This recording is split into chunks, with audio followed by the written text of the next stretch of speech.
देखो बेटा, मैं पॉलिनोमियल का बिल्कुल बेसिक बताऊंगा आप लोगों को ना। आज मैं जो बताऊंगा आपको, पॉलिनोमियल का बिल्कुल बेसिक चीज बताऊंगा। ठीक है, थोड़ा सा इसका ध्यान रखना। और बेसिक का मतलब मैं बेसिक क्वेश्चन कराऊंगा कि पॉलिनोमियल्स का कैसे। पहला क्वेश्चन जो आपका एनसीईआरटी में ओबीसी टाइप का मिलेगा, मैं लिखा हुआ है फाइंड द जीरोस लिखा है। तो आपको इनके जीरोस फाइंड आउट करने, पॉलिनोमियल दिया जैसे x square plus 3x minus 10, इसके जीरोस फाइंड आउट करने, उनका रिलेशनशिप बताना है कोफिशिएंट के साथ।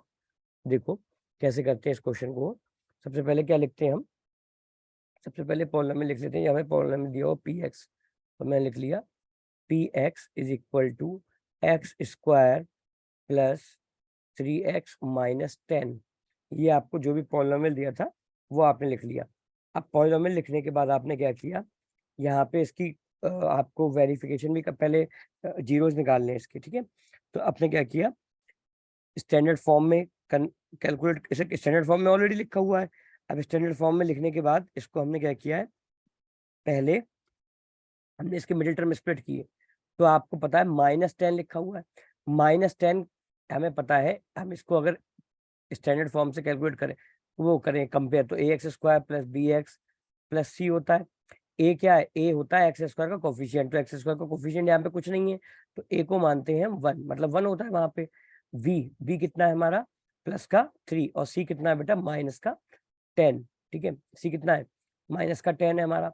तो अगर हम देखें, हमें ए और सी की मल्टीप्लाई करनी होती है, ए इंटू सी करना होता है मिडिल टर्म में। कितना आएगा, a into c, 1 into minus 10, it means कितना आ जाएगा, माइनस का 10। अब -10 को हमें ऐसे तोड़ना है कि हमें मिडिल टर्म यानी कि 3 मिले प्लस माइनस करने पर, और मल्टीप्लाई करने पर -10 ही मिले। तो देखोगे आप 5 टू जा 10 होता है, और 5 की मैं 5 में से माइनस कर दूं 2 को, तो मुझे मिलेगा 3, और 5 की मल्टीप्लाई कर दूं मैं -2 से, तो भी मिलेगा मुझे -10।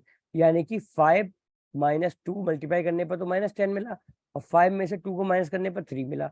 तो यही होता है मिडिल टर्म स्प्लिट में। मिडिल टर्म स्प्लिट हमें ए इंटू सी के अकॉर्डिंग तोड़नी होती है। ठीक है, तो अब आप देखोगे, पहला मैं लिख रहा हूं इसमें, तो इसको अब मैं x square equal to x square plus 5 minus 2 x minus 10 लिख सकता हूँ, बिल्कुल लिख सकते हैं।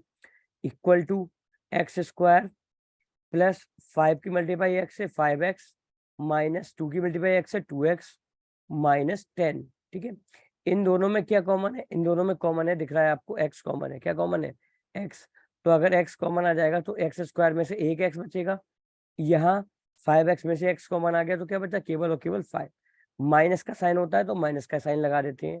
अब ये देखना है 2x और 10 में से क्या कॉमन है। तो 10 के फैक्टर करेंगे तो हमें 2 मिलेगा, और इसके फैक्टर करेंगे 2x को तो भी 2 मिलेगा। इसका मतलब क्या कॉमन है बेटा, इसका मतलब कॉमन है 2। ठीक है, ब्रैकेट में x प्लस 5 हो जाएगा फिर से, क्योंकि 2 5 से कितना होता है 10। यहाँ प्लस का साइन क्यों आया, यहाँ माइनस का था, क्योंकि आपने बाहर माइनस कॉमन ले लिया। जब हम बाहर माइनस कॉमन लेते हैं तो अंदर के साइन प्लस की जगह माइनस हो जाते हैं। ये एक कॉमन ब्रैकेट, एक कॉमन ब्रैकेट, दो कॉमन ब्रैकेट हो गए।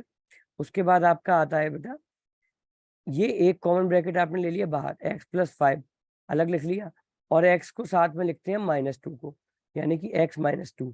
तो देखो ये होगा इसके फैक्टराइजेशन, आपने 9th क्लास में भी करे होंगे। ये इसके फैक्टराइजेशन हो गए। फैक्टराइजेशन होने के बाद आपको लिखना होता है कि अगर इफ x प्लस 5 अगर 0 है, इसको अगर हम 0 मान लें, क्योंकि हमारा जो फैक्टर होता है वो 0 कर देते हैं पूरे पॉलिनोमियल को, तो x की वैल्यू कितनी आएगी उधर ले जाने पर, -5। और अगर हम x -2 को 0 कर दें, x -2 को क्या कर दें, 0 कर दें, तो हमारी वैल्यू जो आ जाएगी वो आ जाएगी बेटा x की +2। ठीक है, तो x की 2 जीरोस आ गए, वैल्यू आ गई। अब हमें क्या करना है, अब हमें इसका वेरिफिकेशन करना है।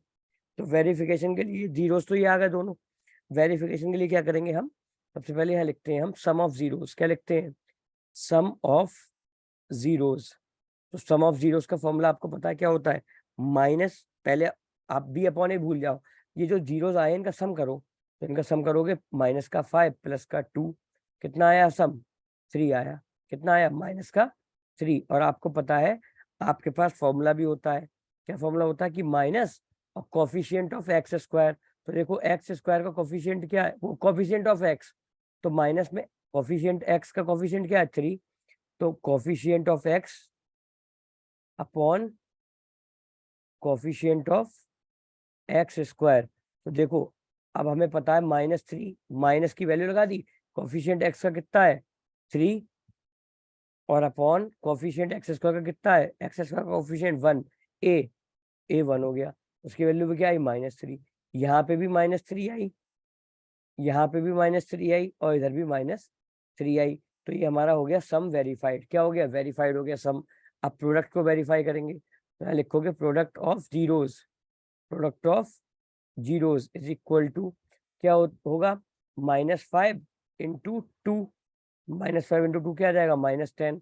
अब आप उधर करोगे प्रोडक्ट को वेरीफाई, तो वो प्रोडक्ट क्या होता है, अल्फा डॉट बीटा, यानी कि प्रोडक्ट क्या हो जाता है हमारा, प्रोडक्ट हो जाता है बेटा सी अपॉन ए। सी की वैल्यू है -10 अपॉन ए की वैल्यू 1, क्या आई -10। तो देखो दोनों तरफ वेरिफिकेशन हो गया, बस यही लिख के आओगे और आपका क्वेश्चन सॉल्व हो जाएगा। आया समझ में, चलो ठीक है, बाय बाय।